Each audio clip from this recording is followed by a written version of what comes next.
One, I don't. All right, welcome in. This class with Michaels and Cricut is titled 5 Tips to Start to Having a Cricut Crafty Night. So what does that mean? That means a night where you invite your friends over and you guys work on crafts using your Cricut machine. So I have a little presentation with those tips outlined, and since this class is recorded, you'll be able to go back and review those tips. And then we're going to make a shirt. So I have Anita with me who will be answering your questions in the Q&A. I will also have the Q&A open on the side, and I'll try and keep my eye on that and answer some of your questions live. So let's go ahead and dive in. I'm going to share my screen here, and we'll start with our presentation. Okay, here we go. So today's class is a Cricut Craft Night with Kesley Anderson. That's me, your host. Now, we're going to talk about just 5 tips, which you probably have already thought about, but I'm going to talk to you about like why you want to think about those when you're planning a crafty night with your friends. So the first tip is to gather. First, you want to gather your guest list, and it's kind of important to know the level of DIY of your guest list. Are your guests craft ninjas, or are they more craft dabblers? So if they're craft ninjas, you can plan projects that are more at their skill level. And if they're beginners or dabblers, you may go to a lower skill level on your project. Now, you may be doing your craft night as a fundraiser for a school project, or maybe your girlfriends are getting together and you're doing a fundraiser for your local charity or something like that. So kind of know your audience so that you can start selecting your projects, which is the tip 2. The second tip is to write up your supply list. Think about what your projects are going to be. Will they be paper-based? Will they be an iron-on based? What tools do you already have at home that you can bring to the craft night? Or maybe your friends, like maybe everybody brings their own Cricut machine. You guys are all Cricut experts and everybody brings their own machine. Can your Wi-Fi handle it? How will you have everybody set up with their own machines? Now, I do like to have kind of brainstorm, just like you would a normal party, like, well, what supplies do you need? And then raid your stash at home and pull out the supplies maybe that you have at home. And then once you have your guest list established and you know you have an idea of what your projects are going to be, the next tip is to select a theme for your night. So you could be doing just a couple of themes I'll throw out, like a girls' night, and it might be a self-care night. So maybe you're making crafts that are more geared towards self-care. So maybe you have a station with a bath salt mixing. You have your Epsom salts, a glass container, fragrances and things like that. And then, so they're assembling that and then adding a tag of how to use the Epsom salts. So your theme is self-care. Maybe you're doing a bridal shower, so your theme is going to be about the bride and things maybe that the bride needs, or a new mother. Maybe you're just doing a spring themed party, or you're doing, like, I think my theme today was about kindness, and I just think purple is such a good color for that. So so that was my first tip, is to select a theme, and then that kind of makes it easier to make everything go together. And then the other part of the setup is how you want people to flow through the projects. So I like to set up stations, and then people can rotate through the stations. So if you've ever done a bunko night, you do your bunko and then you move to another table and you mix and get a chance to talk to everybody at the different stations. So you're kind of mixing around with your friends and having a chance to chit chat.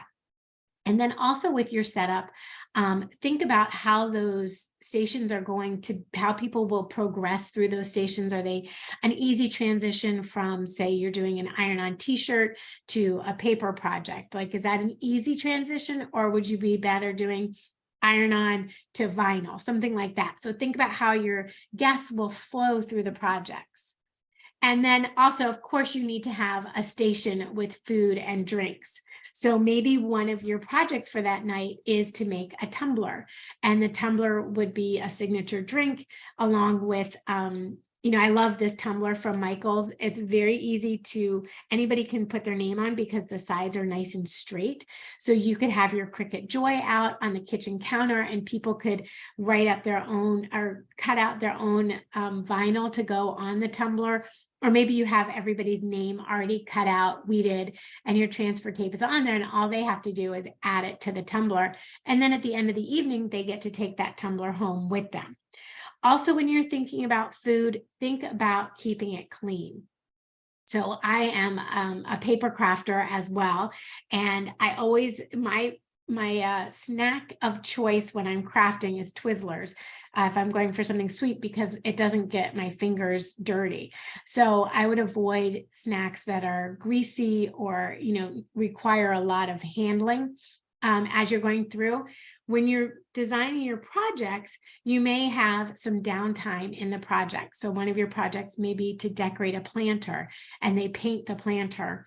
And while the paint is drying, they go and get snacks. Well, you want that to be an easy snack get, and not something that requires a big plate and toppings and lots of work on your side as the hostess. And then the last tip is to have a goodie bag for when your guests leave. So they have something to put all their crafts that they made into their goodie bag and head out the door. So part one of the craft stations could be making their own goodie bag, or you could have the bags ready to go for them and they're all done. Now, all of the projects I've shared with you in this display, you can, in the presentation here, you can find on my design space. And my name is Kesley Anderson, and I even have a little collection here for you of the different projects that I would put together for a craft night. And if you just do a search for Kesley Anderson in the design space, and I'll show you how to do that, then you can just quickly access the projects. They're already set up for you, and then you can go from there. So again, it depends on the level of your guests. So for my demonstration today, my guest level is, they're just kind of craft dabblers. They like to DIY, but maybe they've never made an iron-on shirt before, or maybe they've done just a solid color on an iron-on shirt. So I'm going to show them how to use two colors on an iron-on shirt. At my workstation, I would have their kick-off project. And you may have like your Cricut machine. So I have, you know what, why not I'm going to just go through this real quick. I think that's my last one. I'm going to stop sharing this and I'll walk you through what I have set up. So let me just switch my camera over. I hope this works. Let's see. Okay. So here's my camera over here. Sorry, I'm a little bit cut off here, but what I have on my workstation is the supplies that people need to get crafting. So I have my Cricut Joy is set up here, and I have a sample of the shirt that they can make, along with a stack of t-shirts. So you could ask your guests to bring their favorite, go grab a white t-shirt and bring a new white t-shirt to craft with, or you can have a stack of different size t-shirts available for them. These are the Michaels Gildan 100% cotton shirts, which I love. And then you may have your vinyl colors. If you want to give people choices, maybe you'd have a couple choices. I sort of like having it pre-designed for them. So it makes it easy. If you knew people were like opposed to purple, you may go for some different colors, but having it already set out for them is super easy. And then I have my Easy Press over here, and I have a tray. I think you guys can see it. And on my tray, I would put the different layers that people need to cut. So this one I went ahead and weeded. But when we're talking about having a social night, you want to give people a chance to chit chat and talk. So I do have these, the designs are pre-cut, and all they need to do is weed them. And then I have my Cricut tools to use, as well as my placement guide. So, and some extra supplies, because we're going to cut out a name to go on their shirt.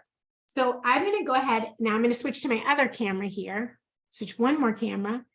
And then I'll show you how they can, so when your guests come to the station, what they would do is pick up 2 colors of the iron-on material that you've already cut. So this one I've gone ahead and weeded. I've done the weeding on this. So again, it just depends on the level of your guest. If they're new to crafting, new to iron-on, you may want to go ahead and do the weeding for them. You could do a partial weed for them. Like I went ahead and did a partial weed on this one. If they're totally competent crafters, they could do this themselves. So while you have 2 or 3 people at this station doing the weeding, they could be chatting back and forth. And like the weeding doesn't really take that much concentration. I do recommend to have at least one pre-weeded design so they know how they need to weed out the extra pieces. If you're not familiar with weeding, remember back to maybe the first time you had to weed a project and you're like, well, does that piece come out? Does the center of that design come out or not? So you want to make sure that it's easy for them to follow the directions. Now, if you didn't have extra materials, it wasn't in your budget to have extra materials, you could always take a picture and print out what the weeded design, the finished weeded design should look like. So they know, okay, I got the centers of everything I needed to get, and we're ready to go. Now, I do like to, when I do a craft night, I do like to split up my projects. And so not everything would be an iron-on project. Something would be a vinyl project or a paper project or something like that. If you had your friends over and you were crafting for a specific reason, so let's say you were crafting for, I know one time I had a bunch of moms come over and help me craft for a dance for the 6th graders. We did a 6th grade dinner dance and we had to do the crafts for that. And everybody came over and I set it up like an assembly line. So everybody did one part of the craft and then they would pass it off to the next person who would do the next part of the craft. And this was super helpful because nobody had to be an experienced crafter to help and participate in the project. They could just come and be an extra set of hands. Okay, so I'm just weeding this out now, which is what your guests would do as they're chatting and having a beverage or something like that. Now, I do always like to have a signature drink. I don't know about you guys, but it's always fun to have a signature cocktail. But you do want to make sure that your crafting friends do not get overserved because that could be a craft catastrophe if that were to happen. Okay, so once your friends have their design is weeded out and you're ready to go, you're going to help them. If they haven't done an iron-on project before, we're going to help them get it set up. So you have a station with your heat pad here. I'm just going to set my weeded pieces aside so I can work on my t-shirt. And please do feel free to use that Q&A section. So if you have questions, we can answer those questions in the Q&A for you. I know this is always a fun opportunity to just ask questions and have right at your fingertips somebody who can answer your questions for you. So I just need to plug in my Easy Press there.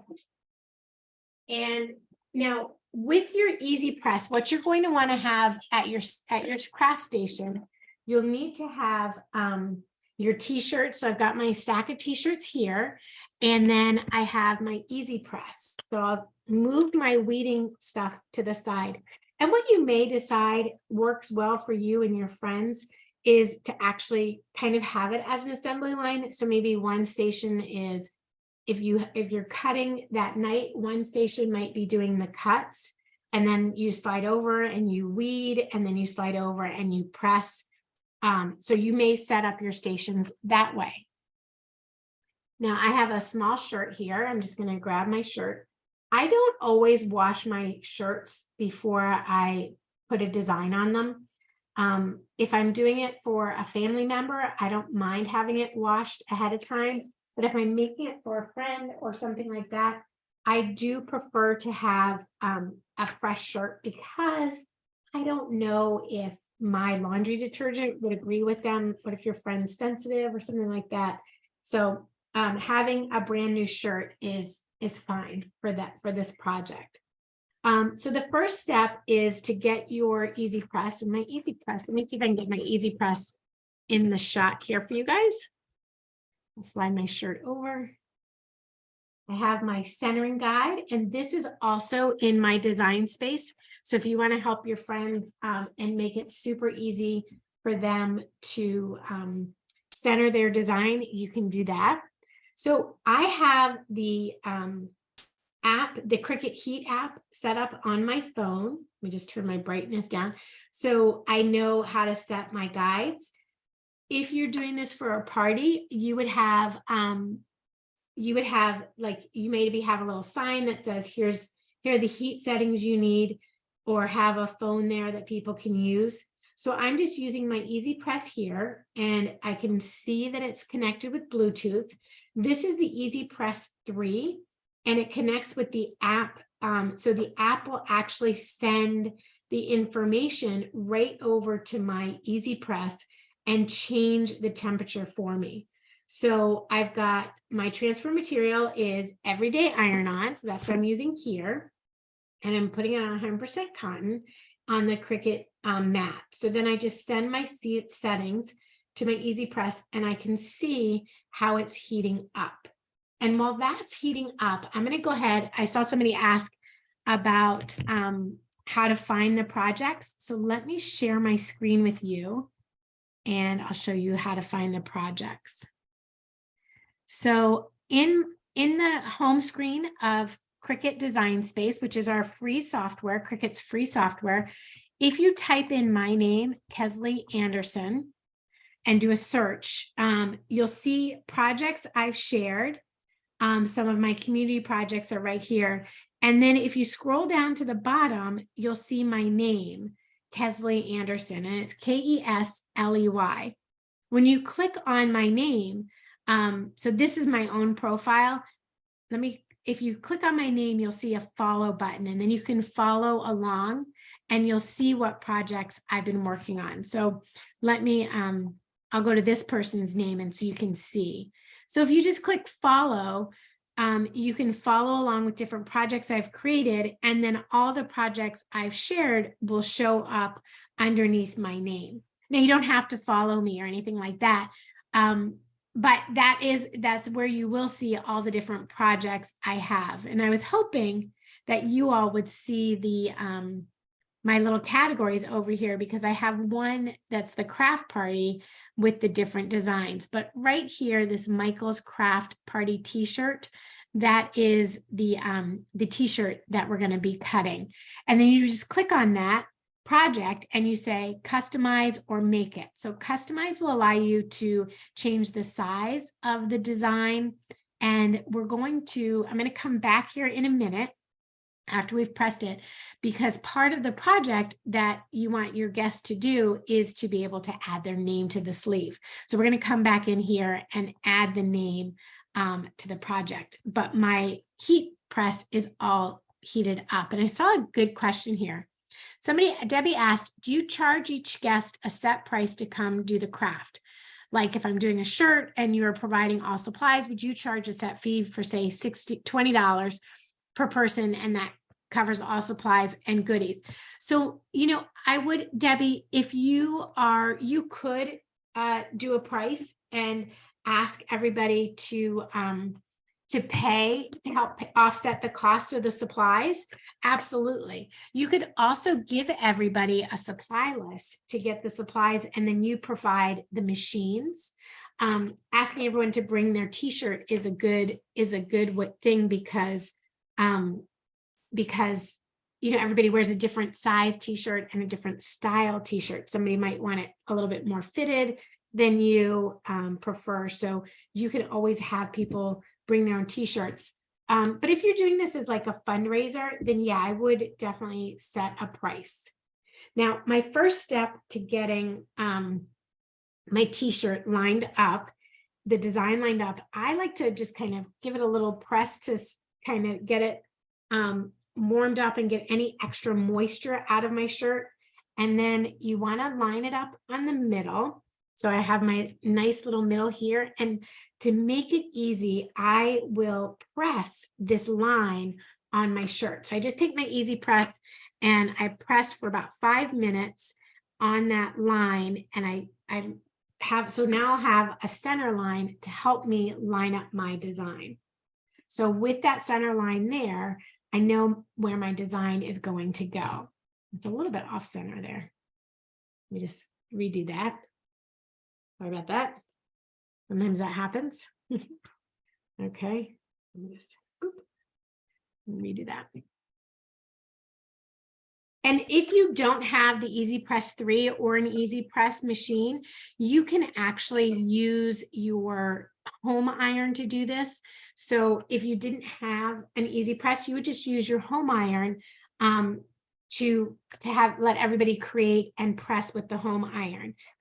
If you're using a home iron, when you put your design down, I usually recommend to use like another layer on top of this, because your home iron has holes in the bottom of it. And if you don't have the Easy Press mat, you could just use a towel, to press on. So this is my center guide, and I use it to line up my design on my shirt. And you can decide if you want to start it up at the collar, and then that gives you about 2 fingers down from your neckline. I usually line it up on the top of my collar here, the knit collar, and I'll line the center line up with my center line here, so that when I put my design down, finding the center of my design here, when I put my design down on the center, I can then use the bottom of this ruler, my ruler, to line up my design on the bottom. Now, this is 2 colors. So what I like to do is put the first color down, and then we'll let it cool and we'll pick up the second color.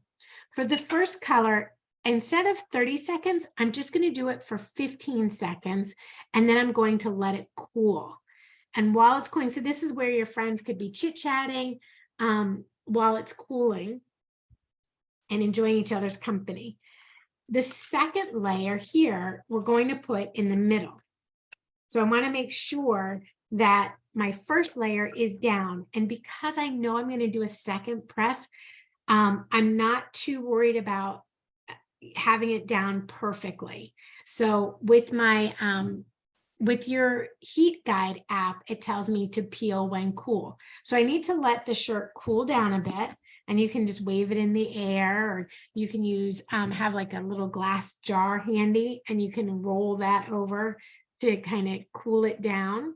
However you like to cool it is fine. And again, like if you have your friends, then you're talking and the cooling process isn't that long. So we're just going to let that cool down. And then you peel off the color here, the top carrier sheet. We're just going to peel that off. And you would just want to make sure that for the most part, your design is going to stay in place. So if a little corner kind of comes up a little bit, that's okay, because we're going to put that second color down, and that second color is going to, I'll put that down for the full amount of time. So once I have that all set up, I can grab my center press here and line that back up, make sure I'm lined up on the center. Got my little lines here. So I've got that all nicely lined up. And then I'll just find the center of my design again, and I just fold it in half to find the center of my design. And then that center, I line that center up with my guide, and then I position it onto my t-shirt. So there it is there. So that leaves a lot of the guesswork out of it if you use a little guide like that. And you can make that on your Cricut and have that available for your friends. You can have that right there for them. So once I've got that down, I'm just going to take, this is a Teflon sheet. You could use a piece of parchment paper. You could use a thin cloth or something like that. The reason I put this down is because I have this vinyl that's exposed. And so I want to protect that from the heat of my Easy Press. And I'm going to trim this down just a little bit here where it overlaps, where my transfer sheet is overlapping onto the vinyl I've already put down so that I don't get any creases there. So I'm just going to trim it really close here. Not too close. I don't want to trim off any of my design, but I want to make that so that's not into the vinyl I've already placed down. And this little tape here was on my roll. It's on the carrier sheet, so it's not going to transfer onto my design. And then I'll take my my phone again with the heat app and repeat my my steps. So again, I just choose what material I'm using, that it's going to be on 100% cotton, and I'm ready to send that over to here, and it's already set up. So let me, oh, my phone is, nope. Let's see. Sorry about that. I feel like I'm having technical problems today with everything I touch. 100% cotton, and I click the next icon there, and it's ready to send those settings over. So again, I can skip the preheat, because again, your preheat is just taking the moisture out. So I can skip the preheat, and now I'm ready to do the 315 for 30 seconds with light pressure. So you want to make sure and have your friends make sure that there's no design peeking out. They've got their press covering the whole thing. And if you are using a home iron, just pick it up and put it down. Don't glide it over the design. You just want to press it down and then pick it up and move it if you need to. And if you're using your carrier sheet, you can put your home iron right on your carrier sheet. It won't melt on you. Okay, and then there we go. So now again, for this one, you just peel when cool. Sometimes you'll turn your shirt over and you'll give it like a 15-second press at the back side of it, but we're just going to let this cool for now. While this is cooling, then we're going to go to the next station, and we're going to cut out a name to put on the sleeve. So let me show you how I do that in Design Space. I'll share my screen here.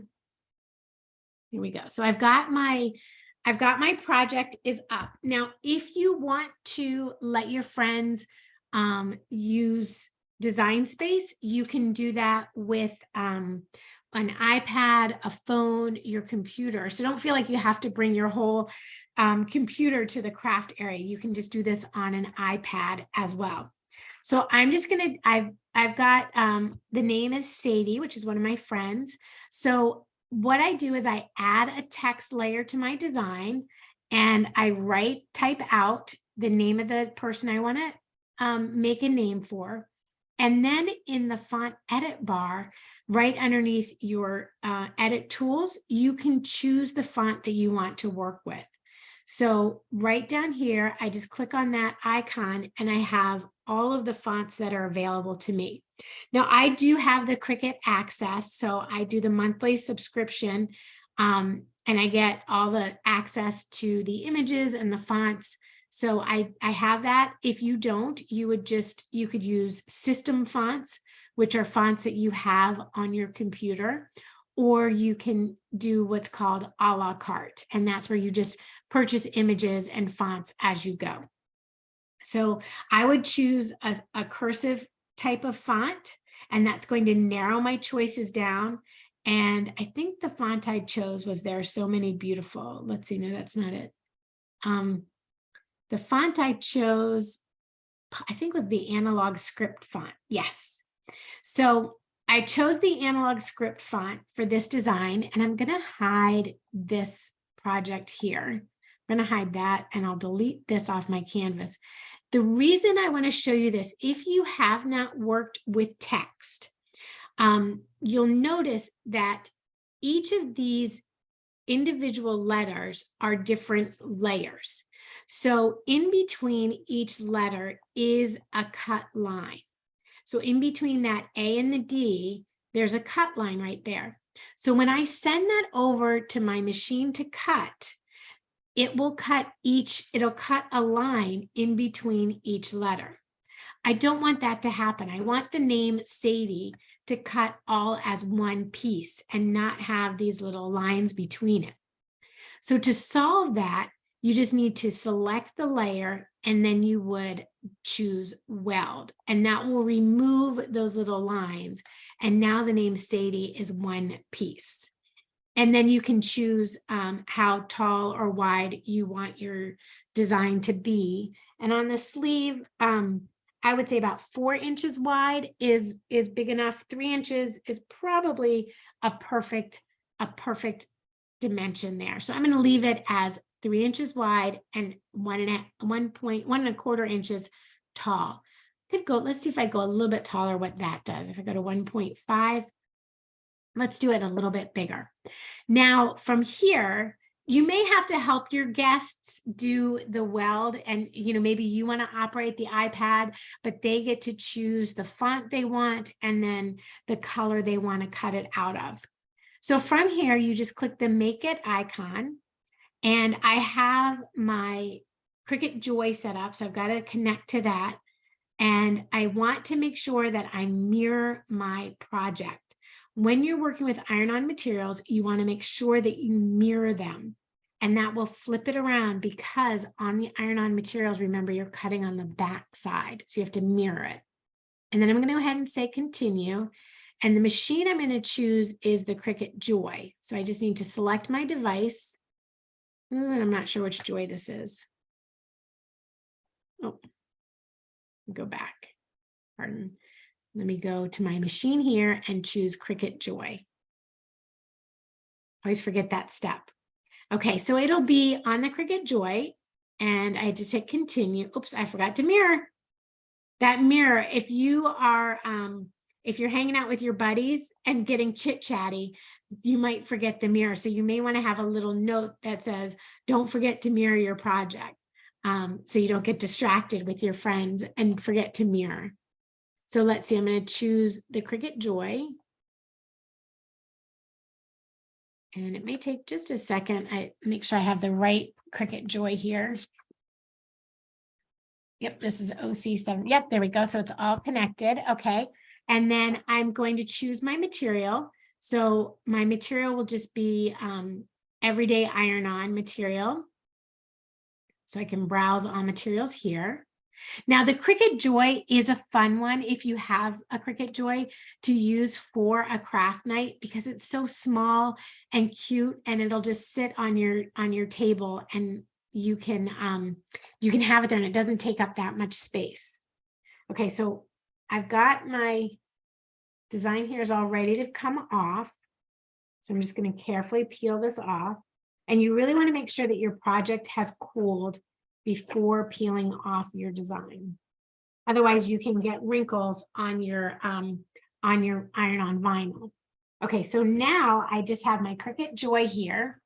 Pull this up, and I have my Cricut Joy mat along with my colors. So I had some extra pieces, so I'm going to use the this pretty dark purple color, and we're just going to cut a little piece. So it'll go on the mat. And don't forget, with your Cricut Joy mats and your other mats, you can feed them into your machine either way. I hope I remember to mirror this. So I just put that on my mat, and I like to use my brayer to make sure that there's no bubbles in it, that it's held down and it's ready to go. And then I just, so your guests would be able to do all of this. And if they're, if they're kind of crafty and they've used the Cricut Joy before, they'll be able to go ahead and cut it out themselves.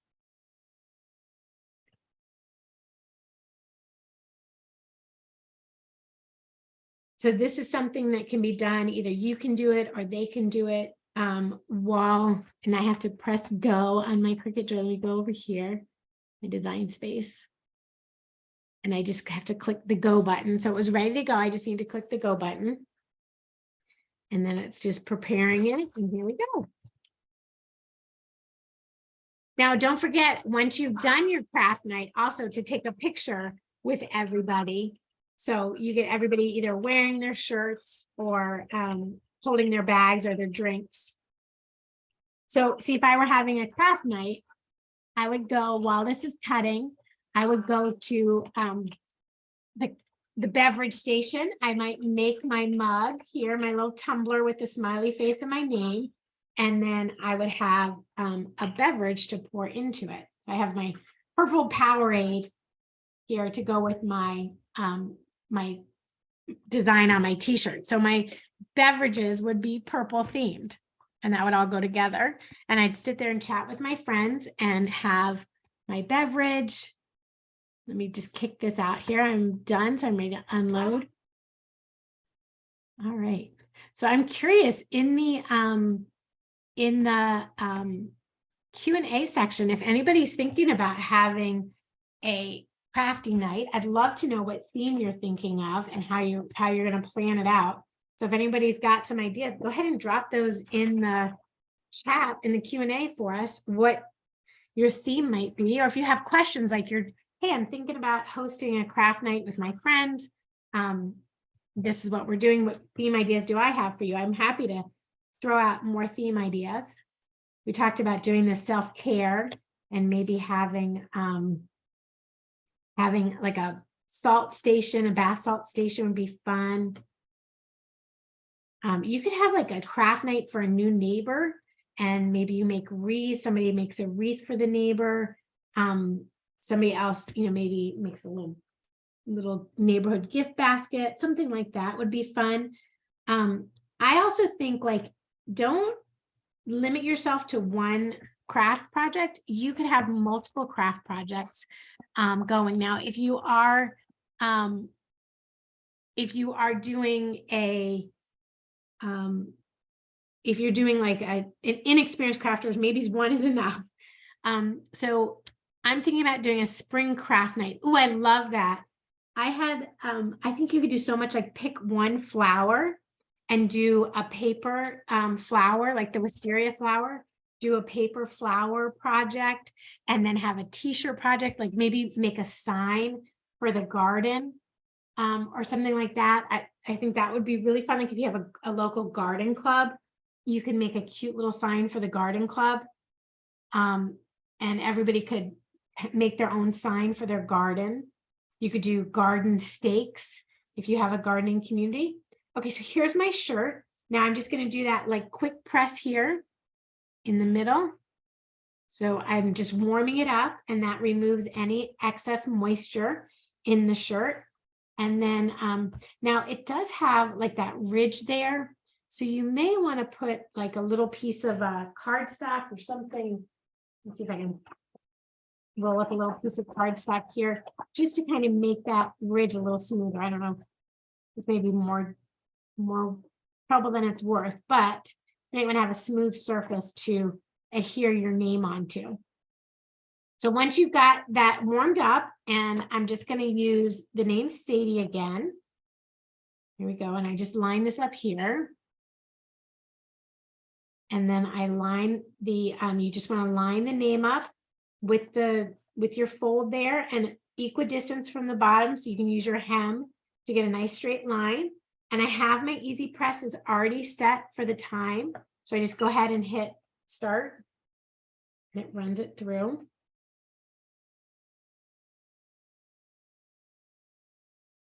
So this is, I love adding a name to it. My teen daughter is going to have a sleepover. Oh, and the girls will make their moms forever bouquets, paper flowers for Mother's Day. That is so cute. I love that idea. Are you doing shadow boxes, or are you going to do like a bouquet of flowers? So I'm going to leave this here to let this dry. And while that's drying, the reason I ask if you're doing shadow boxes, you can do the rolled paper flowers, which are really easy to do, and then put it in a shadow box with a little quote on the front of it. These are great for graduation. projects too. So that's always a fun girls' night out, or in, I guess I should say, to do something like that. And then another, the wisteria was in the, I guess it just depends on how old the girls are, but this is such a fun arrangement. These flowers are really just so fun and easy to do. And then I just, to get them into the bouquet format, I just used some floral wire, and I hot glued that right up the center. And then that makes a beautiful little bouquet. And this has been, I've been having this in my craft space for quite a while now. But the rolled flower, the paper flowers, it's such a fun and easy project to do with a group of people. You know what? I forgot to turn this over and give that last 15-second little press. So I'm just going to turn this over and do that last little press here. Now, if you don't have the easy press, you could use your mini press to do the name on the sleeve. So maybe you have the t-shirts already done for everybody, and then all they have to do when they come in is add their name to the sleeve or something like that. Would be really fun. I always love that kind of easy projects that people can do, especially like if you're working with a team of people. Let's say you're doing your kids like softball team or lacrosse team, something like that. You just want something easy. You could always do that. Now there we go. So there's Sadie's name on her shirt. So now, how fun is that? So she'll have her little name on her shirt, and when she leaves, she's got that all together. All right. So I've left a little bit of time for some extra Q&A. Anita, were there any questions that we should answer live? I know you've been answering them. So I don't know if more than one person had the question, but they were kind of curious about the weld that you did. And you could use Unite instead of weld. So yes. The difference on those is the Unite you can undo, the weld is permanent. Yes. So let me show my I was trying to be clever and have us sit there. Here we are in the name portion of it. So to add the text to the name, it comes in as individual letters. So the difference between Unite and weld, weld permanently adheres those letters together. So Kesley, if you change that color to a lighter color, you're able to see where those cut lines are a little better. Okay. There we go. Yes. So these little lines here between the E and the X and the X and the T, those are the cut lines that will happen. If you choose to weld the name together and save your project, when you come back into the project, you won't be able to change the name because you've welded it all together and it's one name. So that's where the weld feature will make it into one single layer. If you do combine and unite this together, it does the same. When you cut it, it removes those cut lines, but then you could come back in and change this word at any time that you want to in the future. So I could come back in and change my name to Kesley. And then when I go to make it, it's probably humongous. Let me shrink this down a little bit. But when I go to make this now, I will have, it'll be one word. You won't have those lines in between the letters. So it all connects it. And what that's called is, that's called when you're looking for letters that are fonts that connect like that, that is considered a kerned font where the spacing between the letters is such that it overlaps and you don't have the gap between your letters. So if you go into your fonts, into your text, and you do a filter, you can actually, this little filter icon here will let you filter by fonts that are kerned. And those fonts are designed so that the letters are right next to each other in the cursive. So the spacing is such that the letters match up with each other where they should. If you go with an unkerned font and you're thinking, oh, I'm just going to use an unkerned font and I'm going to get my name with the letters close to each other like this, it doesn't always work that way. So in this font here, where you have that overlap, you still have a little bit of the letter coming over the other letter. So to fix that, you would go into the advanced icon here in the font edit bar. You ungroup to letters, and then this way you can individually take each letter, and I use my keyboard and the left arrow. I can manually move that letter so that I don't have that overlap if I didn't want it. And then again, you can weld or combine with unite those letters, and then when you send it to cut, it will cut as one word. And then you can always, with the combine unite, you could always come back in. Oops, let me reattach those together. Do I need to attach those? You would just go into the combine and unite. Oh, yep. They're each individual letter. So I'd have to.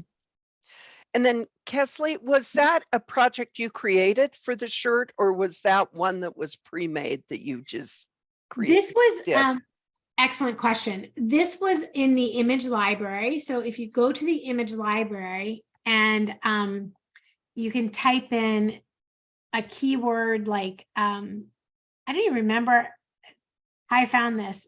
Maybe type in a keyword happy, and you might get some of the different designs that have the keyword happy.